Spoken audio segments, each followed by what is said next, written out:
Good afternoon and welcome to another edition of Angry Taxpayer. I'm your host, Donna Smirniotopoulos, and today is Wednesday, October the 15th. Now today I have chosen to return back to my typical and my original format, which is to address the camera directly without a lot of visual aids and PowerPoint, etc.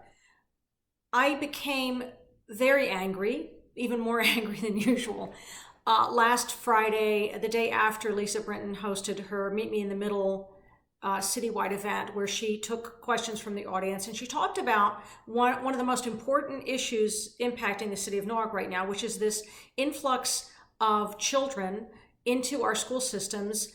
Most of them are coming from South America.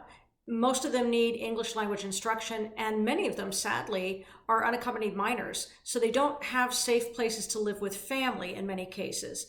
And the cost to educate for 1 year, this, current influx, which is close to 300 students, is about $2 million. The Board of Education approved $1.2 million in an appropriation to cover the remainder of this school year. And it remains to be seen if Edwin Camacho, the chair of the Newark Democratic Town Committee and the chair of the BET, is going to approve this appropriation. Mayor Rilling says that he is asking Jim Himes for Title I funding.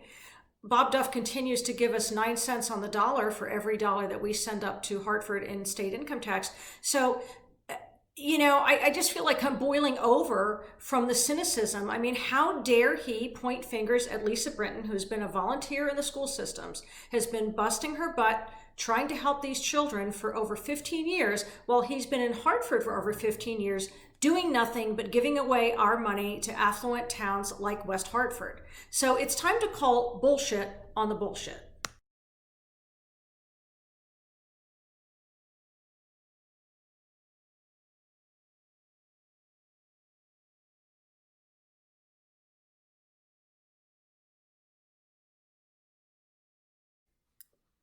Colin Hostin's response to Ursula Leo's letter to the editor that appeared in today's edition of Nancy on Norwalk goes along pretty typical party lines.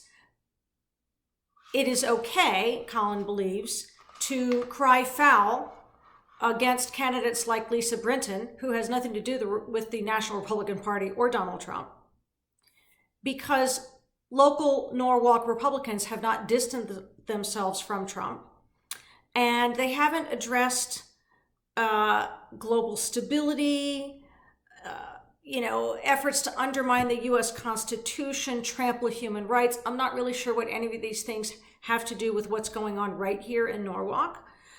He mentions Republican policies on issues like immigration, LGBTQ plus rights, national security, and the environment have a direct impact on us here in Norwalk. We're not immune.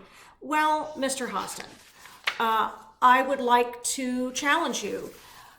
If members of the local Norwalk Democratic Town Committee were to come out strongly against corruption within their own party in this city and in this state, maybe you would hear something more from local Republicans about what's going on at the national level. But we hear nothing. In fact, you, Mr. Hostin, uphold the status quo of this party. You used to be an outspoken advocate for your neighborhood. You were an activist. You opposed the storage of garbage containers on Meadow Street because you were the president of the Village Creek Homeowners Association. And say hi to your new neighbor, Ed Camacho, for me, if you will. It seems like the mayor pretty much bought you off with a commission appointment. He tried to do the same to me. And you know what? I have like a little dose of integrity, and I said no. And I told the mayor the reason I don't want to take an appointment is that I don't want to be silenced. And guess what? He bought your silence. And what did you get in return? You got floated as a candidate for the 140th. You got to replace Doug Stern on the Common Council as an at-large candidate. You're running again. Doug Stern, for his part, had a very similar meteoric rise by doing favors and possibly dirty tricks for the party. So Colin, I have a challenge for you, and I would like to extend the challenge to Ed Camacho. I want to extend it to Mike Mushak. I want to extend it to Barbara Meyer Mitchell. I want to extend it to Pam Parkington. I want to extend it to Harry Rilling. and I especially want to extend it to Bob Duff and every other party hack in this city. Here goes the challenge, and pardon me for reading from a script. Colin, maybe local Republicans will stand up to what you object to in national politics when local Democrats stand up to corruption and pay to play in the Democratic Party in the state of Connecticut. This is a two-way street. The Democrats have a lot of explaining to do. Start with the Democratic State Central Committee and POCO. The McClutchy family gives tens of thousands annually to your PAC, the Democratic State Central Committee, whose treasurer sits with you on the Common Council, Eloisa Melendez, in return for multi-million-dollar taxpayer-funded development contracts, the latest of which is a $6 million fee to redevelop Wall Street Place Phase 1. This vote has been tabled in an act of extreme cynicism until after the election, because the mayor and the council, many of whom are up for re-election, don't want to deal with the negative fallout. I would like you to explain why. Explain why you defend these actions, explain your silence, explain why the vote was tabled.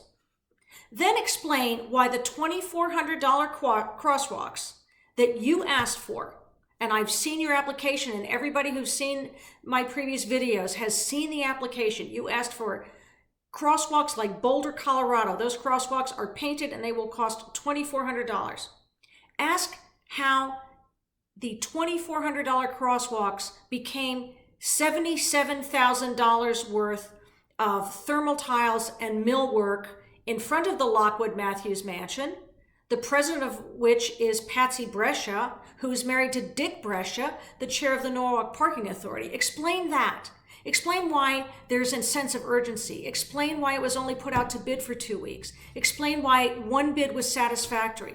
Explain why this has to be done before Election Day. We are all ears, Mr. Hostin, Mr. Camacho, Senator Duff, Mayor Rilling.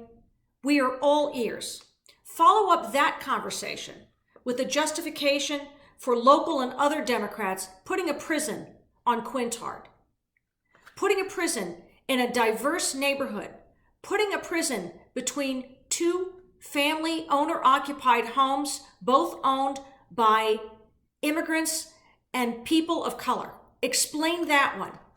Explain what's going on Woodward, an area that is dominated by undocumented residents living in unsafe, illegal apartments where there has been no infrastructure upgrade for years. Since Harry Rilling stood in front of 112 Woodward and campaigned on quality of life and infrastructure issues, nothing has been done. Why? Because these people don't have a voice. Why don't they have a voice? Because they're illegal and you don't care about them. You want them here, but you don't really want them here and you don't want to take care of them. How do any of these actions serve the democratic ideals that you espouse? We are all ears. We're waiting for answers. You, my friend, and others like you who gloss over your own corruption and misdeeds are the reason I and many, many millions of others nationwide and thousands here in Norwalk are disaffected with the Democratic Party. Hypocrisy stinks no matter which party engages in it.